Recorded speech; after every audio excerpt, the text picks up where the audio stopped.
Good evening, everyone. Are we queued up? We are. Okay, chat, messaging, texting. These are words we use interchangeably in common parlance, right? You say, Biff, message me later on SMS? No, on Skype, right? We just kind of throw those words all around, and we haven't really settled on what the standards are for using them. But behind the scenes, there is an important difference there, and I'm going to talk about chat versus messaging, and the difference is not just in terms of the technology, it's also, there's some big issues that come up with this in terms of our relationship, especially when we talk to companies over these channels. And so it really gets into how we want technology to mediate the relationship we're going to have with companies in the future, as these channels become the dominant ways that we interact with them. So let's start simply and just get on the same page. What I mean when I say chat is this thing. You go to a website, that thing. You go to a website, you get this window, and you get the opportunity to talk to an agent using text. I type something, they type something. Raise your hand if you've done this to talk to a company. Yeah, most people. Very, very popular. And it's not new. Right? This has been around for many, many years, but its popularity is really surging now, and I think that's because collectively we've all sort of come to the conclusion that we really like this mode of communication.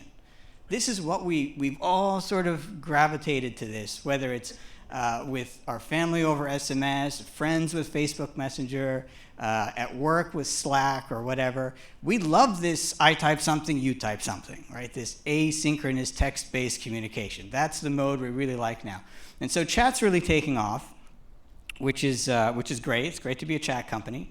And there's still opportunity there in terms of startups, and maybe I'll have a chance to get into that. But chat has a problem, and that problem is mobile. Chat hasn't really had a good time bringing its success to the mobile context. How do you do that B2C style chat on mobile? Well, it works inside an app. Some companies have really succeeded doing that. They bake chat into their app.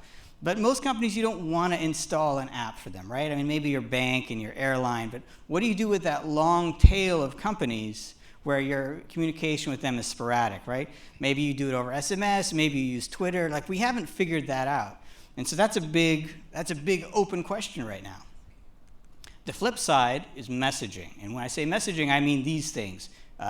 Messenger, WhatsApp, Line, these guys who are tearing it up on the mobile platform. I mean, they are mobile first, and they live in that world. And 6 of the top 10 apps right now, by usage, are messaging apps. And I mean, the popularity growth is astonishing. Like a billion users on WhatsApp, 1 billion users on Facebook Messenger. I'm rounding up a little bit, but not by that much.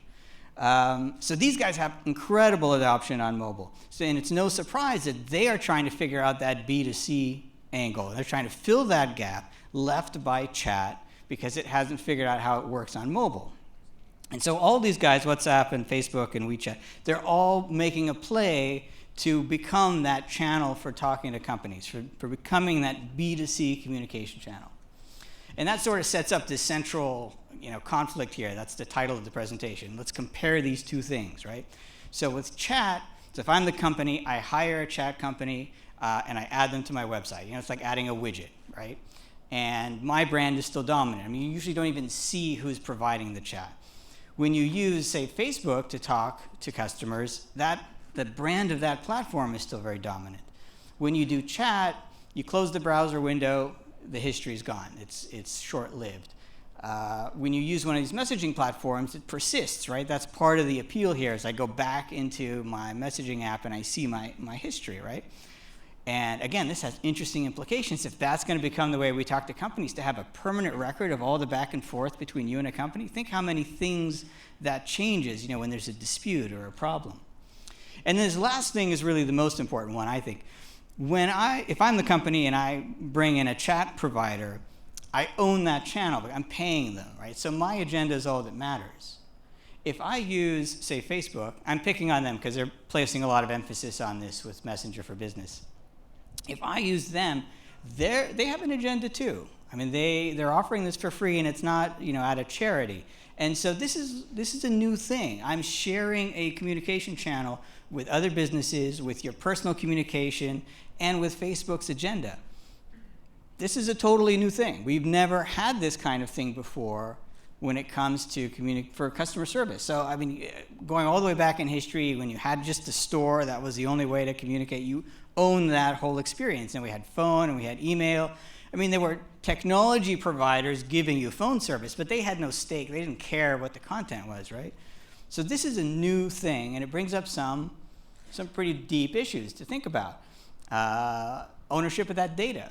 If I'm chatting with a company over one of these messaging platforms, is this kind of like the Gmail case where the platform can look at what I'm saying and use that to target ads at me? Open question. What about neutrality of the platform? So WeChat is a great example in China. They've really landed this move well. They've become a very dominant channel for B2C communication.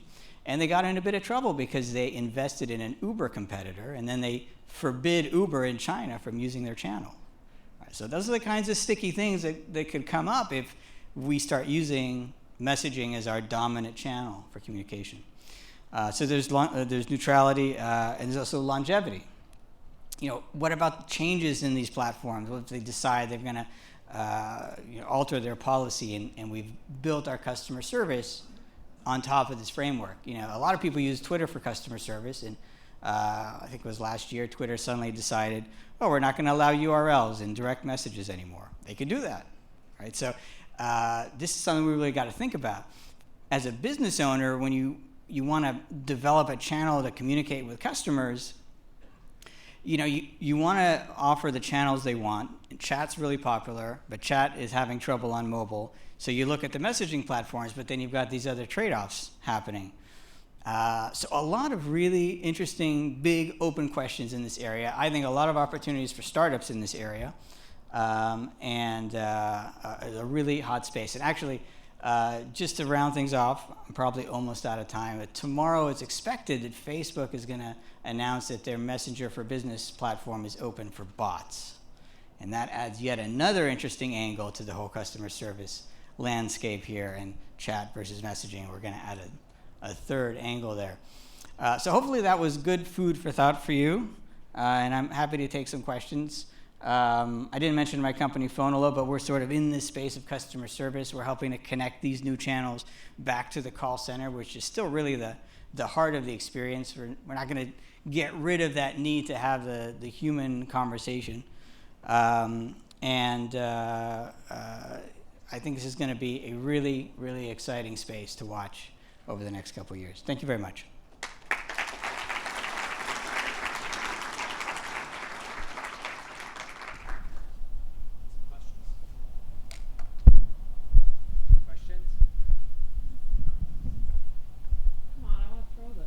Oh, we have some questions over here. By the way, we're 2 for 2 for speakers with beards. See if we can. So you noted that this should be like a competitive space, and it's a good thing for founders to get into. But the idea of compatibility would suggest that it's would also be susceptible to like a winner-take-all kind of framework. Do you think that would come in a period? Is there always going to be a way for startups to differentiate themselves? Yeah, I mean, anytime there's a platform play, you've got that danger of real, lock-in. But there's always been room around the margins for people to do creative things. So, for example, right now, if you're a business owner and you want to tackle several of these channels at once, we don't have an easy tool to bring them together and use them efficiently. That might be an opportunity. Maybe people that are starting in chat and want to move to messaging as the transaction proceeds. That's an opportunity. We also have a lot of regional differences. So in China, WeChat is really dominant, but hasn't had much success in North America. So there's a chance to play some regional differences off each other, because we've got platforms really dominating in different parts of the world, but not crossing over. So I think some interesting areas there. What is your opinion on financial payments through chat, like sending money to your friends or paying a company? Oh, financial payments. Yeah, that's really interesting. For a long time with chat, a big problem was that you would start an interaction with chat and go back and forth with the agent, and then when it was time to do the actual financial transaction, they would want to escalate to voice. right? That was a pain. Actually, a lot of companies still have that pain where they're not comfortable doing that. I wasn't supposed to plug my company, but that is part of what we do, is we help escalate from that channel into a voice conversation. Now, I think that problem is going to go away as people are going to figure out the protocols and get comfortable with doing purchasing over chat. But going back to my last slide about some of the issues that come up, if you're using a third-party platform, like you're using WeChat or GChat or Line or Facebook, and the financial transaction is there, where does the buck stop in terms of security, for that transaction? So that's an open question, potentially another area for innovation.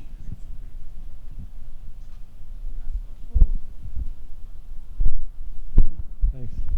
So I'd like to know why you think that the call center experience is so essential. I think many people think it's not a necessarily very pleasurable interaction, the call center experience, having to call a call center. And now there's startups like Digital Genius, maybe, and others who are disrupting this whole model by developing an AI which will allow bots to basically take care of all your needs and respond to you. You can have a very long conversation. You never know that it's not a person you're speaking to.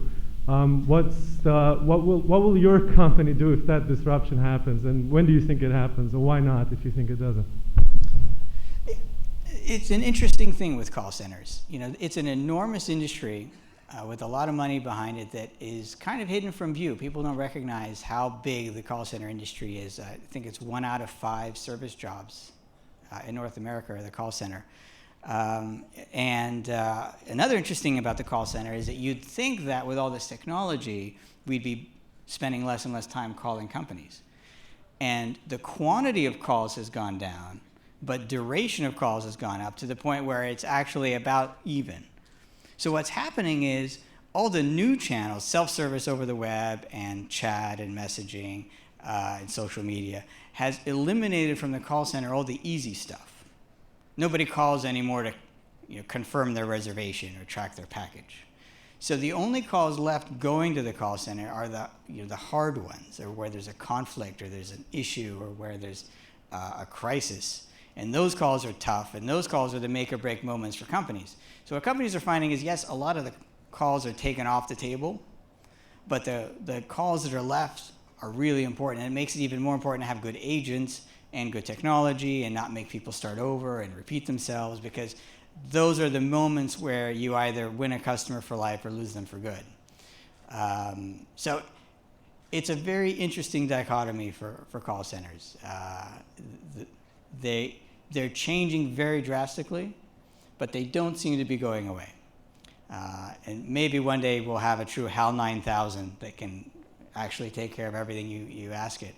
But I think we're a few Nobel Prizes away from a true HAL 9000. Thanks.